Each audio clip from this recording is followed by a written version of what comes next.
Hello welcome. இன்றைக்கி எந்த படம் ரிவ்யூ பார்க்க போகிறேன்னா, ராஜ்குமார் குப்தா டைரெக்ஷனில் ரைட் 2. இதுக்கு முன்னாடி ரைடு படம் ரொம்ப நல்லா பண்ணியிருந்தாங்க. ஸோ இப்போது ரைட் 2 வந்துட்டு ஹீரோ வந்துட்டு ஆஃபீஸராக இருப்பார் ஏஆர்எஸில். மினிஸ்டர் வந்துட்டு பிளாக் மணி விளையாச்சுருப்பார். அது இவருக்கு தெரிய வந்து இவர் ஹீரோ போய் ரைட் பண்ணுவார் அவர் வீடை. அவர் வீட்டில் போயிட்டு என்னென்ன கண்டுபிடிச்சாரு தான் படத்தோட கதை. படத்தில் முக்கியமாக கேஸ்டிங் ரொம்ப நல்லா பண்ணியிருக்கிறாங்க. எல்லா கேரக்டரும் ரொம்ப நல்லா இருக்குது. ரைட்டிங் வந்துட்டு நல்லா இருந்துக்கலாமோன்னு தோணுச்சு. இன்னும் நல்லா பண்ணியிருந்துருக்கலாம். ஏன் அப்படி சொல்கிறேன்னா, செகண்ட் ஆஃப் ரைட்டிங் நல்லா இருந்துச்சு compared to first half. So first half writing நல்லா பண்ணி நல்லா எடுத்துருந்தாங்கன்னா நல்லா இருந்திருக்கும். செகண்ட் ஆஃப் வந்துட்டு நல்லா எடுத்துன்னு போயிருந்தாங்க.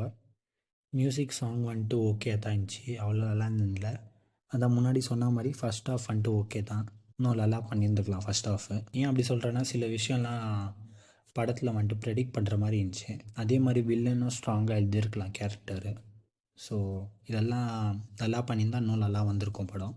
ஸ்டோரி வைஸ் பார்த்திங்கன்னா ஃபஸ்ட் ஆஃப் நல்லா வந்திருக்கும். ஸோ ஓவரால் பார்த்திங்கன்னா compare to first half second half வந்துட்டு கொஞ்சம் இது தான். ஆனாலும் ஒரு ஒன் டைம் வாட்சபிள். போய் தேட்டரில் போய் பாருங்கள். தேங்க்யூ.